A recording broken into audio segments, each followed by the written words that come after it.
Welcome to my YouTube channel. আজকে আমি একটা স্পেশাল আনবক্সিং করব পোকো X5 Pro 5G ফোনের।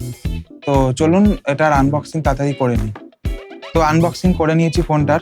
তো প্রথমেই দেখতে পাচ্ছি যে এখানে একটা আমরা টিপিইউ কেস পাবো, তার মধ্যে সিম এজেক্টার পিন পাবো আর ইউজার ম্যানুয়াল। দেন আমাদের এই ফোনটা আছে, ফোনটা পরে দেখছি।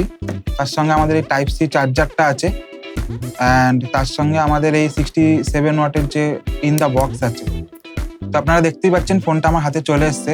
এটা যদি আমি প্রথম ইমপ্রেশন বলি, এই কালারটা হচ্ছে পোকোর অরিজিনাল কালার, ইয়েলো কালার। কালারটা খুবই ভালো, ম্যাট কালার, আপনারা খুবই ভালো পছন্দ হবে। এবং ইমপ্রেশনের বলতে দেখুন, আপনারা লক স্ক্রিনের যে পাওয়ার বাটনটা দেখতে পাচ্ছেন সেটাও হলুদ আছে, আর ব্ল্যাক ম্যাট ফ্রেম আছে, যেটা খুবই সুন্দর লাগছে দেখতে। এবং আপনারা দেখতে পাচ্ছেন পেছনে 3টে ক্যামেরা আছে।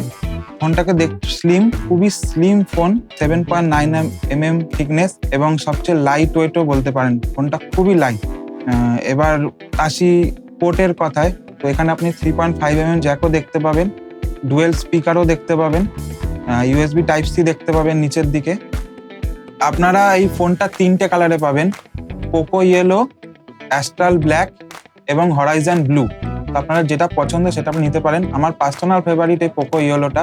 তো আপনারা যদি এটা নিতে পারেন, আমার তো এটা খুবই ভালোই, কালারটা খুব ভালো লাগে এবং এটা ম্যাট ফিনিশের সাথেও আছে। এটা খুবই দেখতে সুন্দর লাগছে।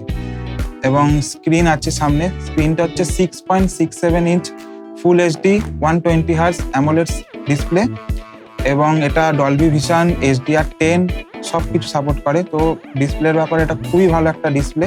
নেটফ্লিক্সের কথা, এটাতে L1 সাপোর্টও আছে, সুতরাং আপনারা সমস্ত কিছু দেখতে পাবেন ফুল HDতে। আর এটা রিয়েলিটি ফ্লো ডিসপ্লের সঙ্গে আসে, সো এটা আপনাদের যে গেমিংয়ের জন্য খুবই ভালো হবে। তো এটা কালার অ্যাকুরেসি বলেন, বলেন, খুবই ভালো।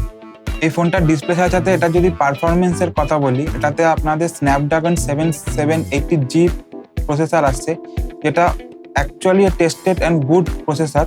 সেটাতে গেমিং তো খুব ভালো হবেই, তাছাড়া এটাতে 12 লেয়ার গ্রাফাইট শিট দেওয়া আছে, তার জন্য এটা গেমিং খুবই ভালো হবে, কারণ এটাতে কোনো রকম হিট হবে না। নো ডাউট গেমিং খুবই ভালো হবে এবং প্রসেসরের ক্ষেত্রেও এটা খুব ভালো। এবার পারফরমেন্সের পরে যদি আমি বলি ক্যামেরার কথা, তো এই ফোনটাতে আপনারা 3টে ক্যামেরা পেয়ে যাবেন। তার মধ্যে একটা মেন ক্যামেরা হচ্ছে 108 মেগাপিক্সেলের ক্যামেরা, এটা খুবই ভালো পিকচার নেবে এবং ভিডিও নেবে।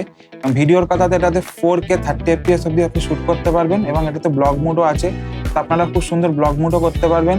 তার সঙ্গে আরও অনেক মোড আছে, যেগুলো আপনারা কেনার পর চেক করে নেবেন, কোনো অসুবিধা নেই। আর তাছাড়াও এখানে আরও দুটো একটা আলট্রা ওয়াইড ক্যামেরা আছে এবং তার সঙ্গে একটা ম্যাক্রো ক্যামেরাও আছে। তো আপনারা ম্যাক্রো ফটোগ্রাফি এখানে খুব সুন্দর করতে পারবেন। তাছাড়াও এই ফোনে ক্যামেরার সঙ্গে সঙ্গে আপনার ফ্রন্ট মেগাপিক্সেলও খুব ভালো ক্যামেরা আছে, যেটা আপনারা সেলফিও খুব ভালো তুলতে পারবেন। এবং তাছাড়াও এই ফোনটাতে অনেক ভালো ভালো মোড আছে, যেগুলো আপনাকে ফটো তুলতে আরো বেশি সাহায্য করবে। পারফরমেন্সের সাথে আপনারা এটার যদি ব্যাটারি বলেন, তাতে আপনাদের 5000 mAh ব্যাটারি আছে এবং তার সঙ্গে 67 ওয়াট চার্জার আছে, যেটা আপনি বক্সে পাবেন। সেটা খুব তাড়াতাড়ি আপনার এই ফোনটাকে চার্জ করে দেবে এবং এই 5000 mAh 1.5 দিন আরামসে চলে যাবে। আর ওভারঅল যদি কথা বলি, ফোনটা আমার খুবই পছন্দ হয়েছে এবং এটা তো আমি নিশ্চয়ই কিনতেই চাইছি, কিনবো। তো খুবই ভালো লাগলো ফোনটা। তো এর সঙ্গে আমি এই ফোনটার রিভিউ শেষ করছি। তো আবার পরে দেখা হবে, আমার চ্যানেলটা সাবস্ক্রাইব করে নেবেন এবং শেষ করছি, সাইন অফ।